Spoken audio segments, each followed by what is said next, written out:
네. 우리 박영훈 형제님의 성찬 나눔 메시지 감사드립니다.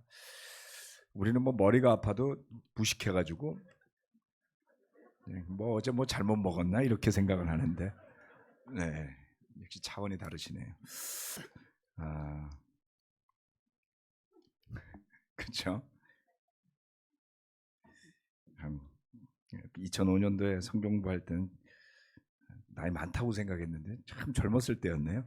벌써 18년이 지나가지고 시간이 이렇게 갑니다. 아무튼 우리가 오랜 시간 함께 믿음 가운데 같이 살아오는 것은 굉장히 큰 축복인 것 같아요. 네. 그래서 오늘 성찬 메시지 참으로 감사했습니다. 자, 오늘 설교 말씀은 성령에 관한 것입니다.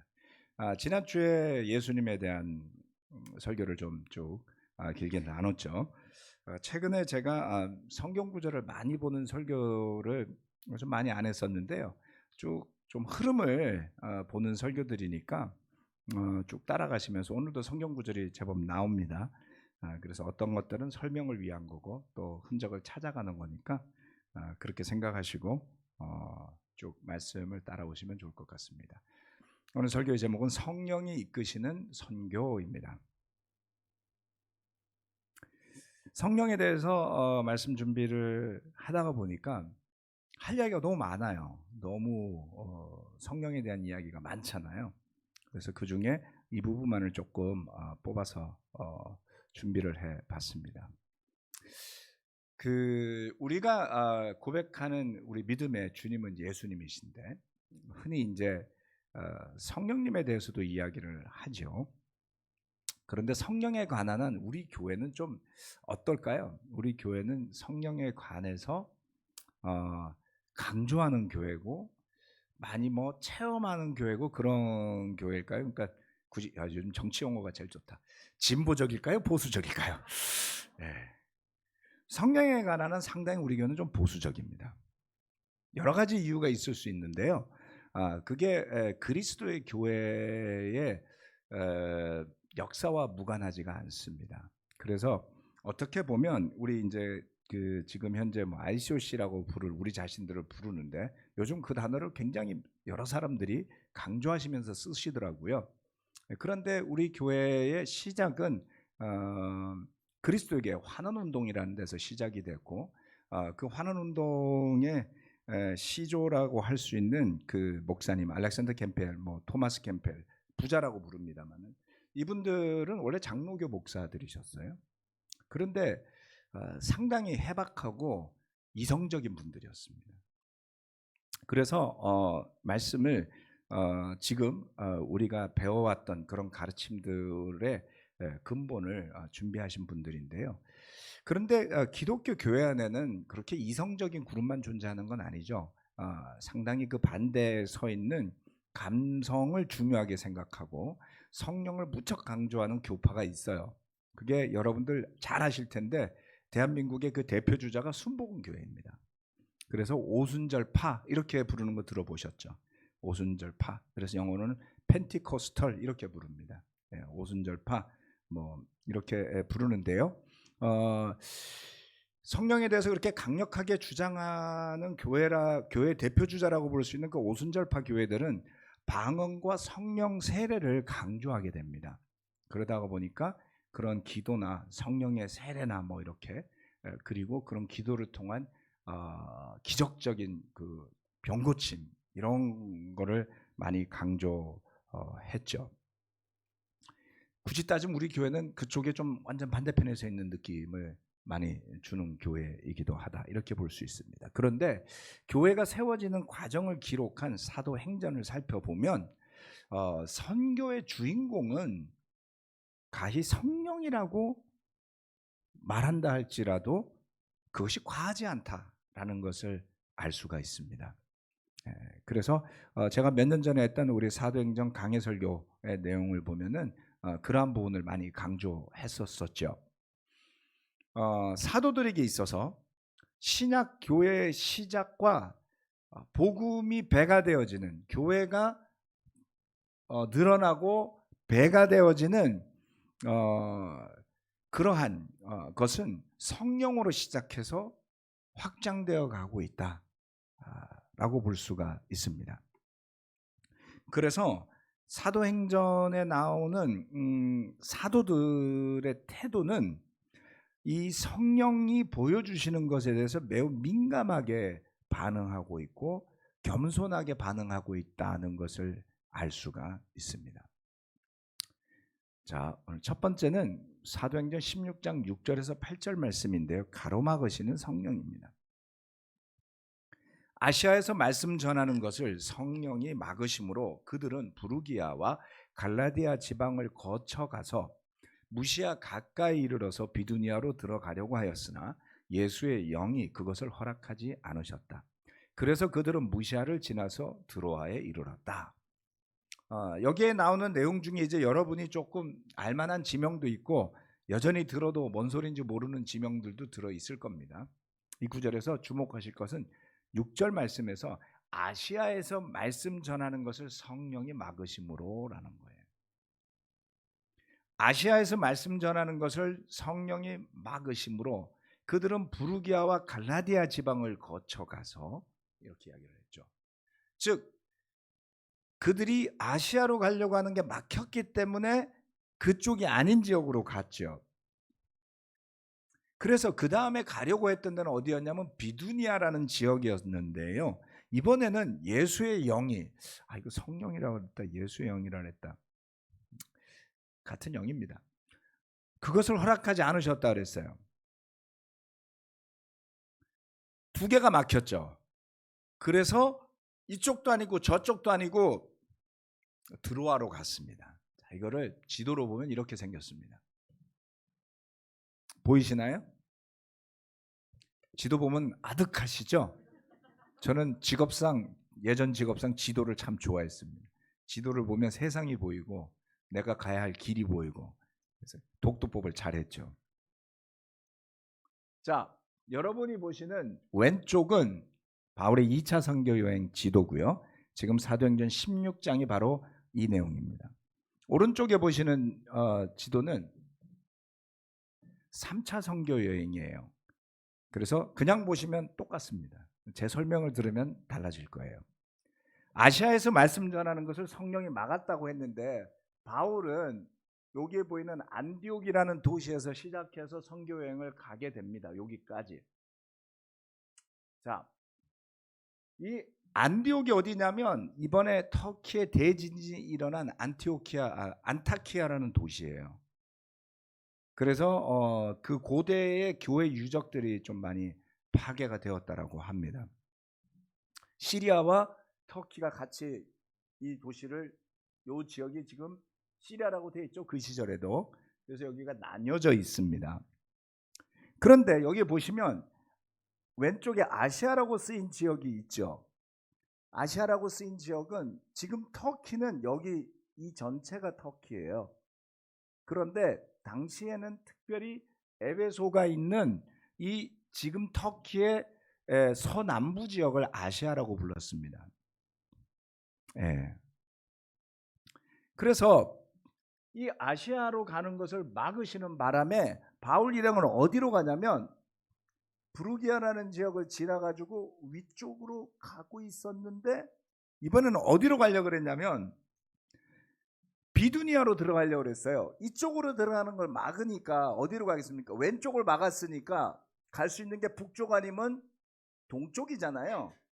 동쪽은 갈라디아 지역이라고 그랬어요. 그래서 이 지역을 넘어가서 북쪽으로 올라가려고 했던 겁니다. 비두니아와 본도 지역으로 올라가려고 했어요. 저기가 지금 터키 북부 지역입니다. 이것도 막으셨어요. 그래서 어떻게 가요? 일로도 못 가고 일로도 못 가니까 옆으로 갔어요.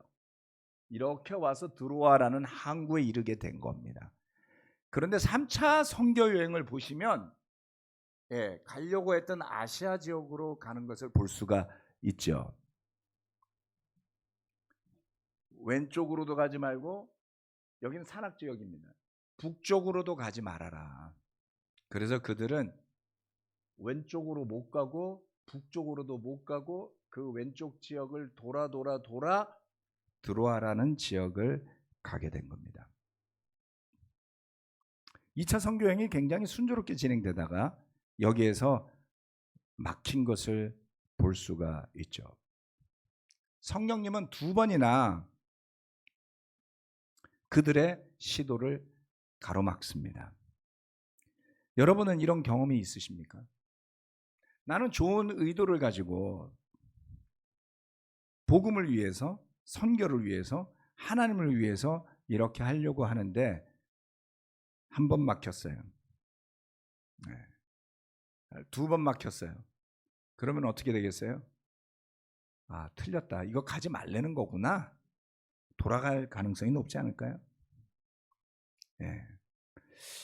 하지만 그들은 포기하지 않습니다. 저는 여기에서 바울과 그 일행이 선교에 대해 얼마만한 애정과 열정을 가졌는지를 느끼게 되죠. 정말 간절하게 그 선교를 바라고 있었던 겁니다. 정말 간절하지 않으면요, 막히면 포기해요. 이 길이 아닌가벼. 네. 여러분, 잘못된 길로 든다라는 것은 굉장히 두려운 일이죠. 네. 제가 중2로 수방사에서 근무할 때 선배들이 당시 안기부죠. 안기부 시험을 쳐보라고 권했어요. 국정원에 들어오라는 이야기였습니다. 그래서 고민을 좀 했거든요. 더 이상 나 모르는 길은 가기 싫어. 네. 이제 살만한데 다시 거기 가면 또 처음부터 다시 시작해야 되잖아요. 그죠?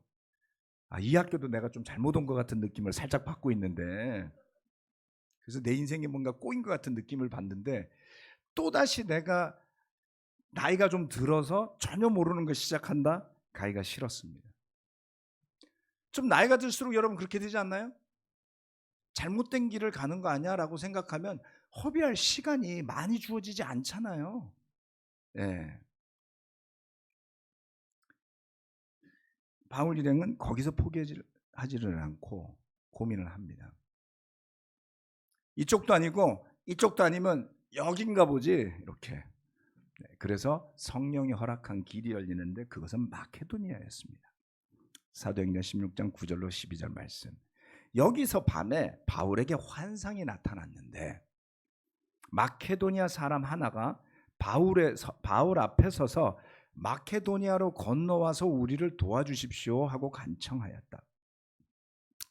그 환상을 바울이 본 뒤에 우리는 곧 마케도니아로 건너가려고 하였다. 우리는 마케도니아 사람에게 복음을 전하기 위하여 하나님께서 우리를 부르신 것이라고 확신하였기 때문이다.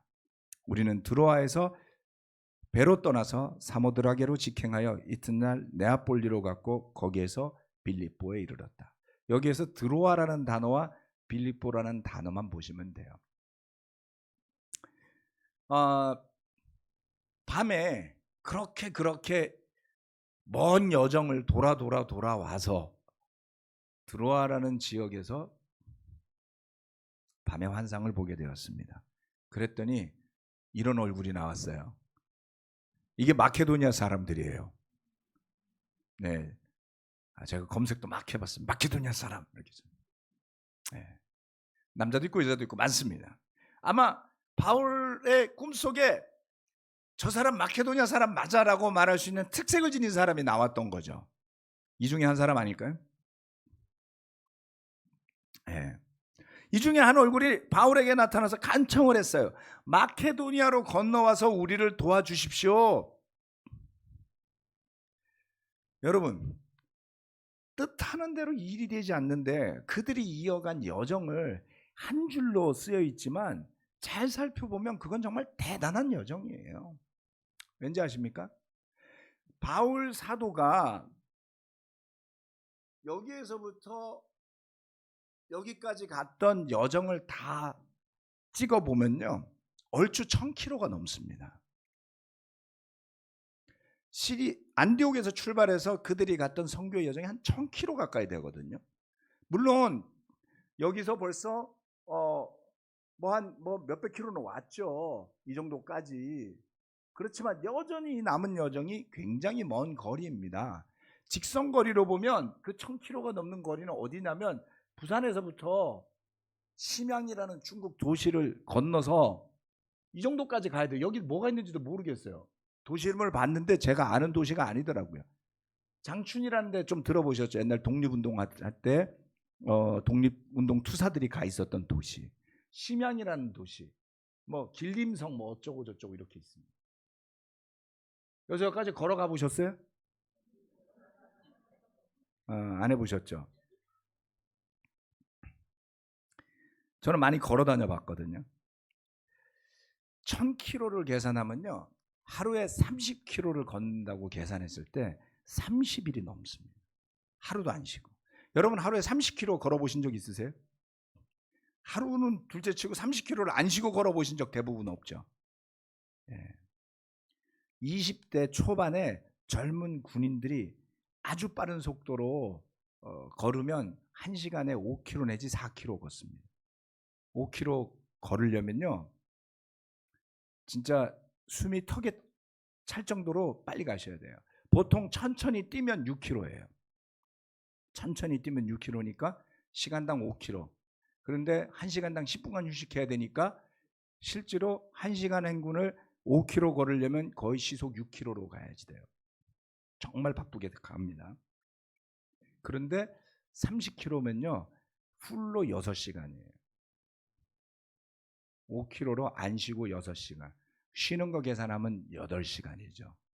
이렇게 걸어서 그러면 하루 종일 걸어야지 돼요.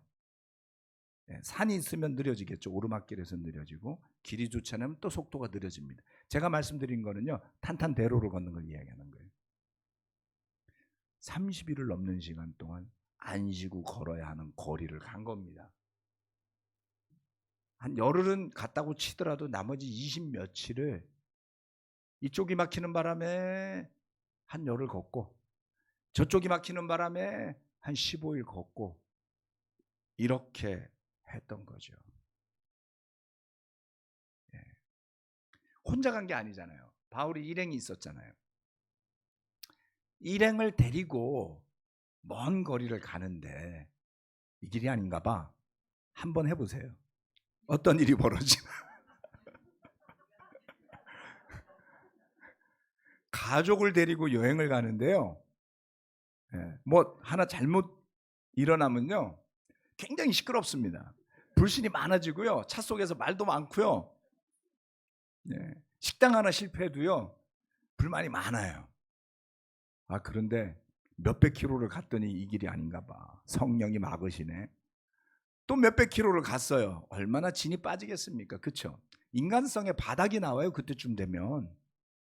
별의별 일이 다 있습니다, 여러분. 경험 안 해보셨겠지만 저는 여러 번 경험해봤거든요. 막 어떨 때 헛것도 보여요.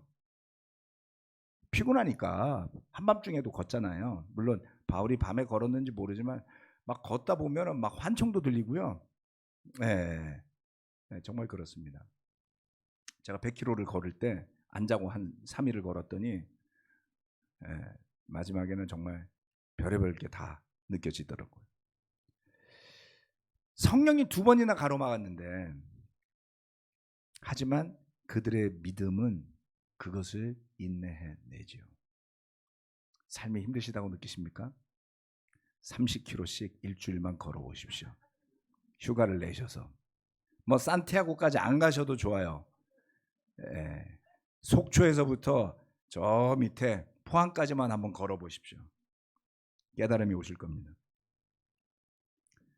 결국 그런 인내로 인해서 그들은 빌립보라는 도시에 가게 됩니다.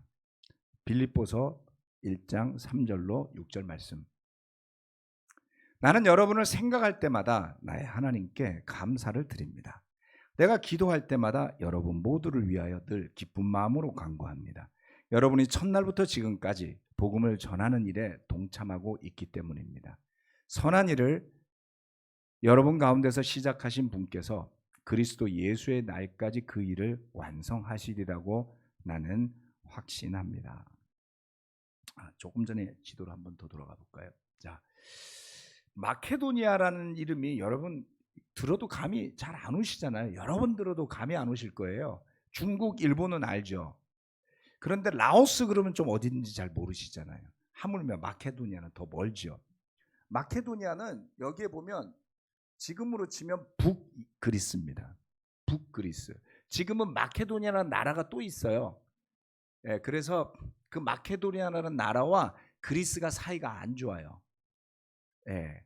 왜냐하면 그리스는 자기들이 마케도니아의 직속 후계라고 믿을 거 아니에요.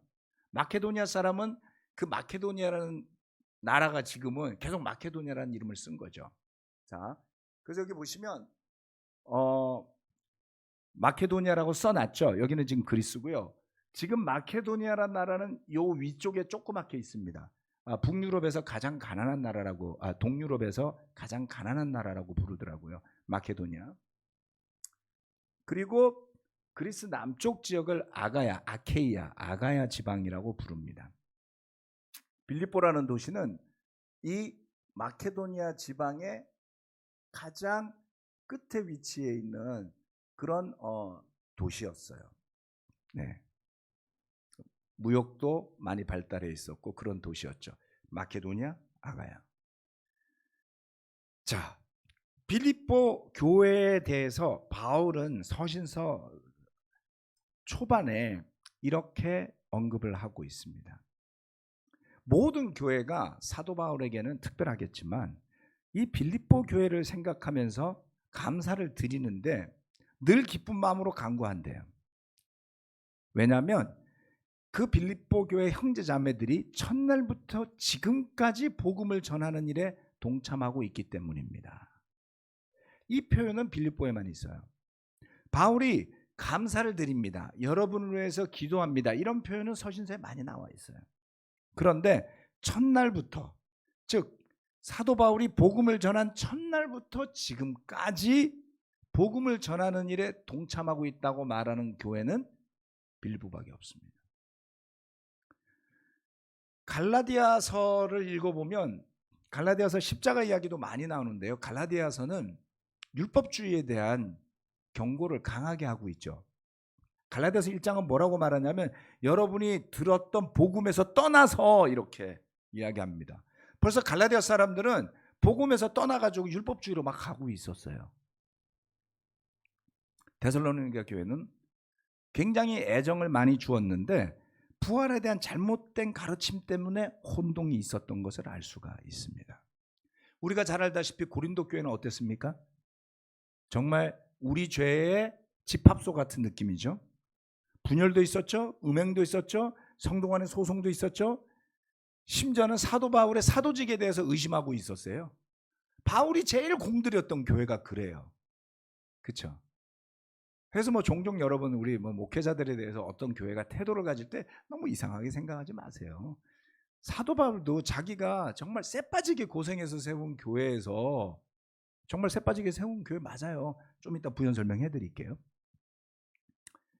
그 사람의 사도직을 의심하는 그룹이 생겨서 분파가 생겨날 정도면 우리가 대단하다고 모든 교회에서 칭송을 받을 수 있겠습니까? 그런 생각하는 사람은 목회하면 안 돼요. 네. 자, 그런데 빌립보 교회는 처음부터 지금까지, 즉 바울이 감옥에 갇혀 있는 그 순간까지도 복음의 선교에 동참하는 신실한 교회였습니다. 빌립보서 4장 15절에서 바울은 이렇게 이야기를 해요. 빌립보의 교우 여러분도 아는 바와 같이 내가 복음을 전파하던 초기에 마케도니아를 떠날 때에 주고받는 일로 나에게 협력한 교회는 여러분밖에 없습니다. 이게 태도가 아닙니다, 여러분. 자, 조금 전에 마케도니아도 받고 빌립보도 받는데요. 그 복음을 전파하던 초기니까 사도행전 16장 때가 맞죠. 그때에 마케도니아 지역을 떠나는 시점에서 주고받는 일로 선교에 대한 지원을 의미합니다. 협력한 교회는 여러분밖에 없었습니다 라고 이야기를 했어요.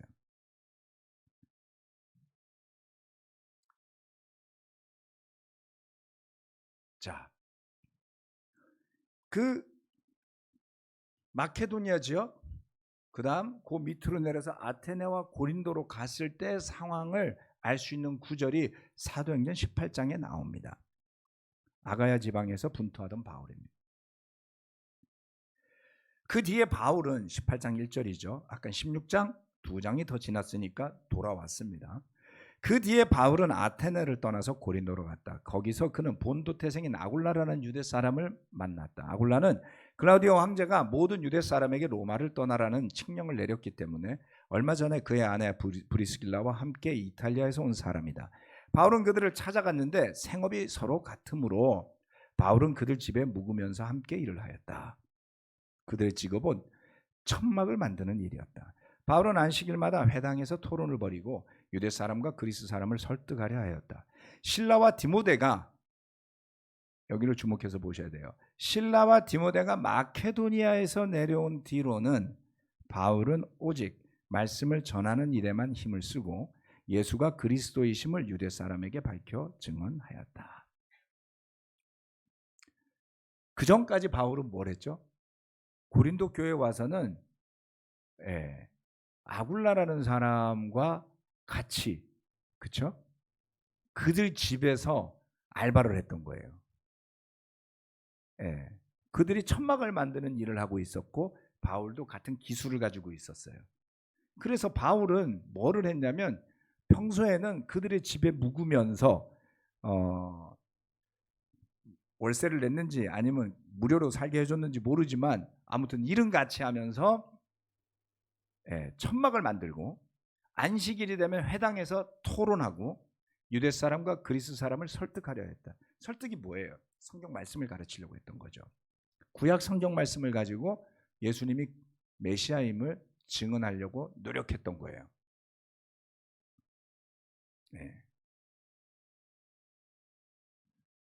그래서 조금 전에 빌립보서 말씀에서 뭐라 그랬습니까? 마케도니아를 떠나서 아가야 지방에 갔을 때에 그의 선교를 지원했던 교회는 빌립보밖에 없었다는 거예요. 바울은 고마워했죠. 그렇죠? 하지만 바울이 천막 만드는 일을 한 것에 대해서 그는 불평을 하지 않았습니다. 다만 빌립보 교회가 그처럼 선교를 지원했던 것에 대해서 고마워했을 따름이었죠. 그런데 여기서 생각해 봅시다. 그가 만약에 성령님의 목소리에 귀 기울이지 않고 자신이 가려고 했던 곳을 고집했었더라면 어떻게 됐을까요? 저는 뭐 성경에서 만약을 가끔 이렇게 좀 재밌잖아요. 그렇죠? 만약에 이게 없었다면 그 뒤는 어떻게 됐을까?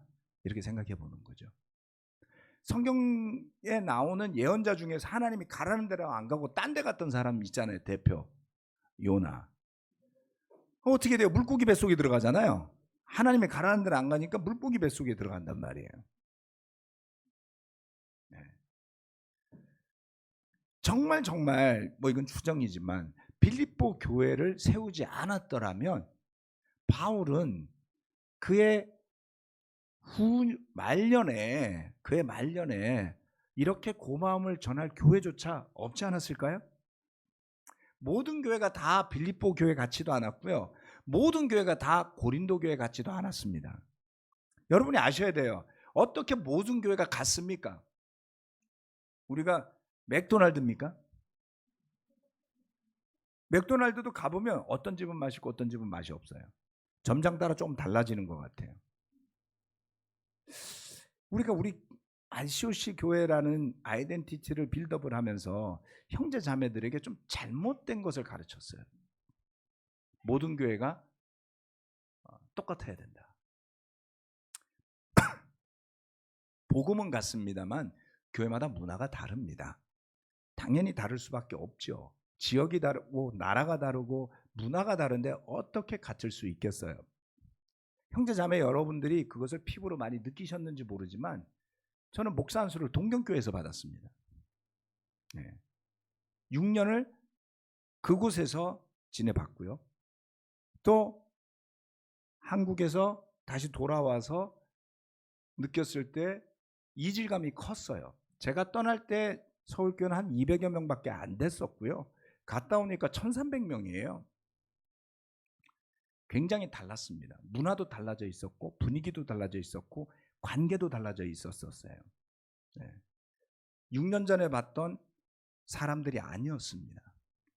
또 시리전이라는 교회들과 함께하면서 말레이시아, 인도네시아, 싱가포르 뭐 이런 나라들과도 같이 한 6년을 같이 했습니다. 문화가 많이 달랐어요. 그래서 제가 설명을 해주는데 그 잔누이 목사님 저한테 이런 말씀을 하신 적이 있습니다. 아니 언어가 안 통하는 건 아닌데 왜 이렇게 서로 이해가 안 되냐? 당연하죠. 그분은 한국의 문화를 모르세요. 그리고 영어가 안 되면 다 착한 줄 알아요. 앞에서 그냥 웃기만 하잖아요. 말도 못하고. 그래서 잔루이 목사님이 봤을 때 저를 빼고 나머지는 다 내성적이고 목사들이 영어가 안 되니까 다 착한 거예요. 저만 따지는 거야. 한국 사람이 얼마나 강한지는 당신들은 잘 모른다고. 알고 싶으면 북한을 보라고. 북한도 한국 아닌가요? 헌법에서 북한 사람들도 대한민국 국민이에요. 네. 그래서 한국 사람들을 착하고 내성적이라고 말하는 사람들에게 언어가 안 돼서 그렇지, 잘 몰라서 그렇지, 악착 같다고, 만만하지 않다고. 그 중에 저는 그냥 평범한 한국인이죠. 아닌가요? 동의를 안 하시는 것 같아. 문화적인 차이가 있죠. 교회마다 다릅니다. 그래서 우리는 오히려 그 다름을 감사할 수 있어야 된다고 믿습니다. 그래야 좀 다른 교회 가는 재미도 있잖아요. 부산에 가보면 좀 사투리도 쓰고 부산 교회 갖고 좀 이래야지 재미가 있잖아요. 우리가 전주 미션도 하려고 그러는데 전주에 가면 음식도 맛있고 전라도 사투리도 좀 듣고 그래야 재미있잖아요. 그렇지 않나요? 네. 그거를 똑같이 만들려고 하면 사단이 납니다. 자, 그래서 바울이 이와 같이 성령이 선교를 막는 일은 늘상 있는 일은 아니에요. 바울의 선교 여행이 꽤 여러 번 있었고 굉장히 많은 도시와 나라들을 다녔는데 성령님이 매번 막지는 않습니다, 여러분.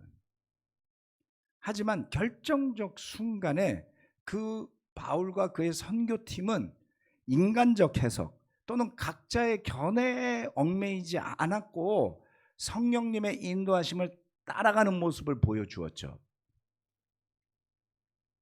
어떤 문제에 봉착하면 많은 사람들이 묻습니다. 왜 이런 일이 일어나냐고요. 예전엔 제가 선뜻 내 생각엔 이래서 이렇다라고 대답했는데요. 어느 순간부터 하나님의 뜻이 궁금해지기 시작했어요. 뭐 때문에 이런 일이 일어날 것 같습니까? 그러면 여러분은 여러분이 아는 제한된 정보로 설명하실 거 아니에요? 그렇죠? 네. 저는 제가 아는 제한된 정보로 설명할 겁니다. 어제 바이블 토기누자 워크숍에서 박재홍 목사님이 ICOC 교회와 PSW나 우리 한국 그리스도의 교회가 흘러온 것들에 대한 설명을 해주셨는데 그 정도 설명을 할 수 있는 사람은 한국에 그분밖에 없어요. 그렇지 않아요? 저도 많이 알고는 있지만 그분만큼은 다 몰라요. 네. 아, 맞다. 이런 생각이 들었습니다.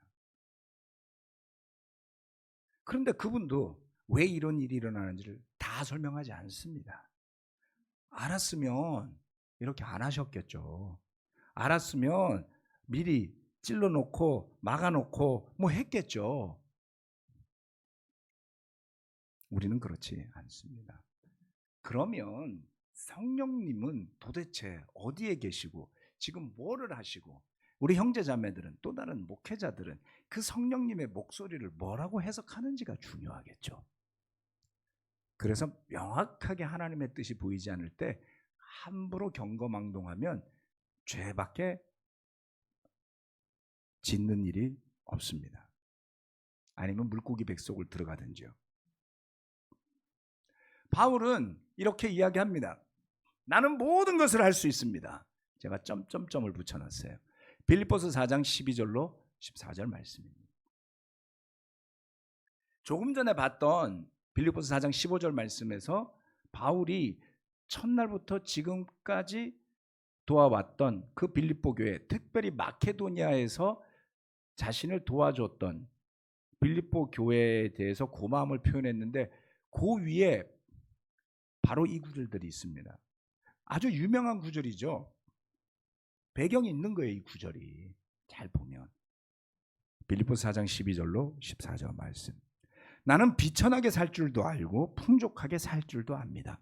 배부르거나 굶주리거나 풍족하거나 궁핍하거나 그 어떤 경우에도 적용할 수 있는 비결을 배웠습니다. 나에게 능력 주시는 분 안에서 나는 모든 것을 할 수 있습니다. 그러나 여러분이 나의 고난에 동참한 것은 잘한 일입니다. 바울은 돈이 필요한 게 아니었어요. 돈은 필요하지만 좀 가난해도 괜찮다 그랬어요. 예. 배부를 때도 있고 굶주릴 때도 있다 그랬어요. 1000km가 넘는 길을 도대체 바울은 몇 번을 왔다 갔다 한 거예요. 예. 그렇죠? 그러면 때로는 음식이 모자랄 때도 있었을 거고요. 때로는 위험한 때도 있었을 거고요. 그런데 그 모든 것을 그는 불평 없이 이겨나갔습니다. 그래서 비결을 배우게 됐죠. 복음을 위해서라면 내가 어떤 상황을 겪더라도 거기에 나를 맞춰야 해. 그게 바울의 선교 전략의 비결이었습니다, 여러분. 여러분 편한 대로 예배드리고 입맛에 맞는 대로 살려고 그러면 위험합니다. 예. 살아보니까 그런 거를 저는 깨닫게 됐어요. 우리 몸은 편하게 해주면 위험해요. 안 그래요? 아무것도 안 하고요. 하루 종일 쉬겠다고 집에 있으면 나중에는 가슴이 답답해지더라고요. 숨 쉬는 게 불편해져요. 그래서 움직여야지 됩니다. 쉬는 것은 열심히 일한 사람에게 주어지는 축복과 회복의 시간이지 아무것도 안 하고 가만히만 있는 사람에게는 휴식이 아닐 겁니다. 그리고 우리 몸은 하나님이 디자인해 놓기를 굴려야만 건강하게 만들어 놓으셨어요. 괴롭혀야 됩니다. 사람을 괴롭히시지 말고 여러분 몸을 괴롭히세요. 숨차게 만들어야 되고 고통스럽게 만들어야 유지가 되더라고요. 선교도 그런가 봐요. 그렇죠?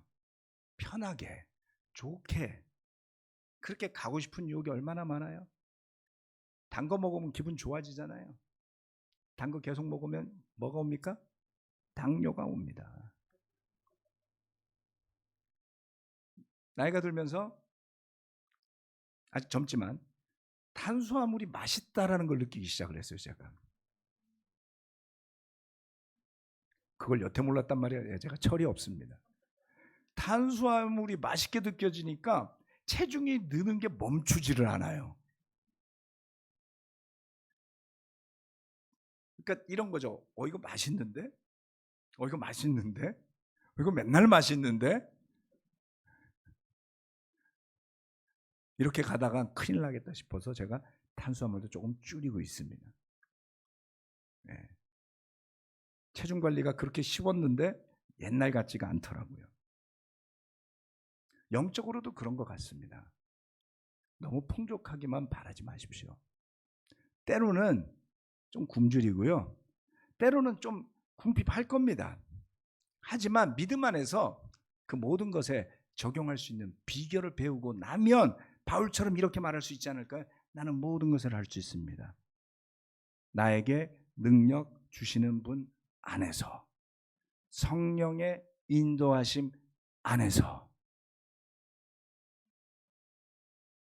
바울은 교만하지 않았어요.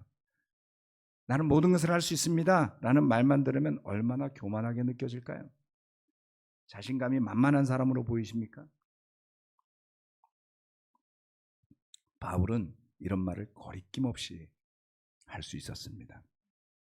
왜냐하면 그의 마음과 그의 믿음이 오직 그에게 능력을 주시는 주님 안에 있었기 때문입니다.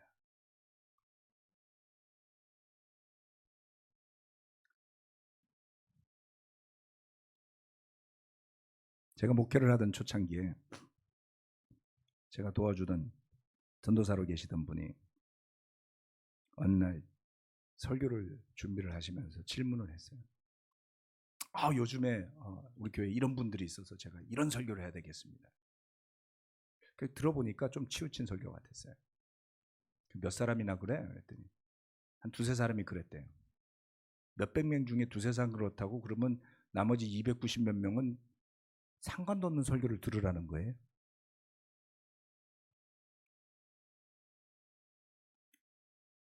왜 이 말씀을 드리냐면 종종 그냥 내 생각대로 뭔가 한두 사람이 이야기하면 그게 전부인 것처럼 생각할 때가 있습니다. 그런 성령이 이끌리는 게 아니고 불만이 있는 한두 사람에게 교회가 이끌려가는 거잖아요. 경청해서 듣는 건 중요합니다. 필요합니다. 한두 사람의 불만이라고 무시해야 된다, 그런 뜻은 저한테 결코 없습니다. 그렇지만 수십, 수백 명이 모인 교회가 한두 사람이 말한 대로 움직인다면 그거 더 이상하지 않나요? 목사 마음대로 움직여도 안 되지만 뭔가가 불만이 있고 이 교회가 이래야 되라는 생각대로 움직여도 이상한 거잖아요. 그렇게 안 한 지가 오래됐어요. 설교도 어느 한 사람 들으라고, 미쳤습니까? 목사가 수백 명 앉혀놓고 어느 한 사람 들으라고 설교를 하게? 근데 그렇게 생각하시는 분들이 꼭 있어요. 여러분, 그런 느낌을 받으신 분이 있다면 저는 오늘 정신 차리라고 말씀드리고 싶어요. 오늘 하나님이 나한테 들으라고 저 소리 하는구나, 이러면 틀리지 않습니다. 그런데 배 목사가 오늘 나 들으라고 이 설교를 하는구나, 십중발구 틀립니다. 제가 여러분 생각을 어떻게 알아요? 그렇지 않아요? 근데 종종 그런 분들이 삐뚤어지시더라고요. 저는 적어도 이 방에 있는 여러분 중에 그런 분이 더 이상 생기지 않기를 바랍니다.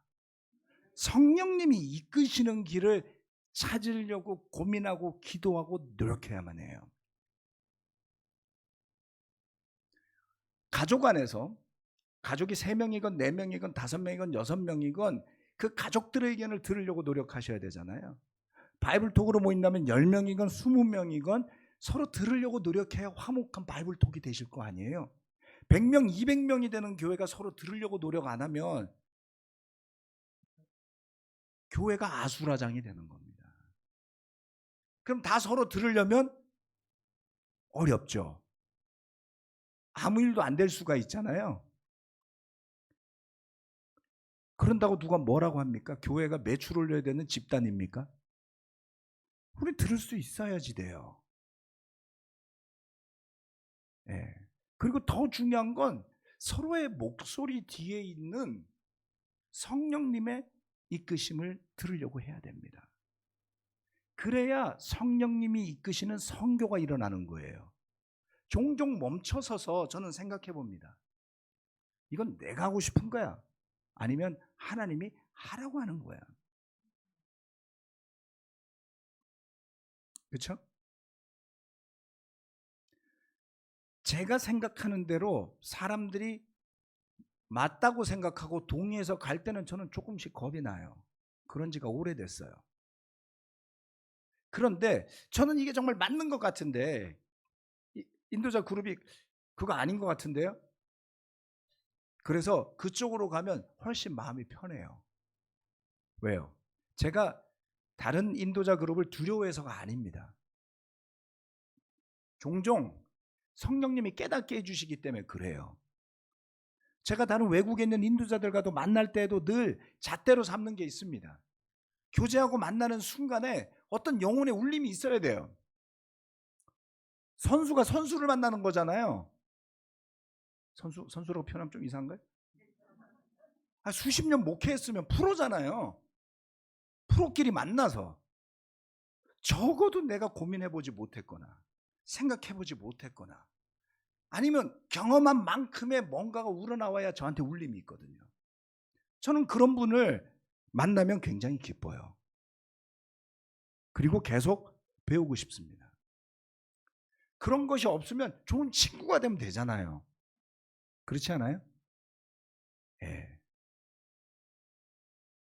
누군가가 저를 가르치고 싶어 한다면, 여러분 서로를 가르치고 싶다면 그것은 높은 곳에서 아래로 물이 흐르듯이 이루어져야 되는 것입니다.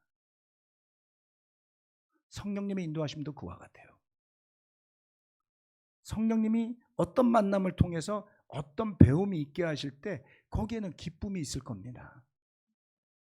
바울과 그의 일행은 정말 수백 킬로가 넘는 길을 가면서 2번이나 거절당해도 불평 없이 그 마케도니아 사람의 환상을 보았을 때, 아하, 하나님이 우리에게 저곳으로 가라고 이 먼 거리를 돌아오게 만드셨구나. 태도가 없잖아요. 왜 그러셨어요? 내 발가락이 고장이 났잖아요. 관절염이 생겼잖아요. 안 하잖아요. 이해가 되세요? 그들의 포커스가 온전하게 하나님의 뜻을 이루는 데 있었다고요. 그래서 저는 우리 형제자매들의 고백이 이랬으면 좋겠어요. 나에게 능력 주시는 분 안에서 모든 것을 할 수 있습니다. 고로 지나온 과거의 여정에 있어서 후회는 없는 거죠. 바울은 이렇게 말하지 않았어요. 빌립보 교회 빼고 나머지 나쁜 교회, 그렇게 말하지 않았죠. 우리는 인간적으로 보면요, 나를 그렇게 도와준 교회는 빌립보 교회밖에 없습니다. 그럼 어이구, 나머지 교회 서운하시군요. 해석이 뒤따른다고요. 바울 그렇지 않았어요, 여러분. 고린도 교회 서운했습니까? 돈 안 줘서? 아니잖아요. 아는 만큼 말하고 듣는 만큼 믿는 믿음으로 가야 됩니다. 그리고 목적이 세상적으로 우리가 살아왔던 인간적인 모습대로 복음을 보려고 하는 데서 탈피할 수 있어야 돼요. 물론 어렵습니다. 그것을 탈피해야지만 내 마음대로 해석하고 내 마음대로 받아들인 다음 그게 마치 진리인 것처럼 생각하는 오류에서 벗어날 수 있는 겁니다. 그거는 그야말로 능력 주시는 분 무관하게 내 마음대로 모든 것을 하는 상태가 되어버리는 것이죠. 그런 상태로 가지 맙시다. 고마운 것은 고맙게 표현합시다. 감사한 것은 감사하게 표현합시다. 마음에 들지 않으면 노 땡큐라고 말하시면 돼요. 그걸 넘어서지 않도록 합시다. 그렇죠? 네. 얽매이지도 말고 그러실 필요도 없습니다. 사도 바울과 그의 팀은 그렇게 마케도니아와 아가야 지방에서의 선교 경험을 통해서 큰 영향을 받습니다. 그로 인해서 바울은 마지막 3차 선교 여행의 실마리를 찾아가게 된 것이죠. 결국 이때 하나님이 성령님을 통해 막았던 아시아 지역에 결국은 교회가 세워지게 되죠. 3차 여행에서. 그리고 요한계시록에 가면 그 아시아 지역의 7교회 이야기가 나오죠. 그들은 유명한 교회가 됩니다. 다 때가 있는 것이에요. 꼭 지금 내가 원하는 때, 내가 계획한 때 이루어져야만 하는 것은 아니다라는 것을 믿을 수 있어야 됩니다. 그들의 선교 여정을 이끄시는 분은 성령님이었습니다. 말씀 마치고 기도하겠습니다.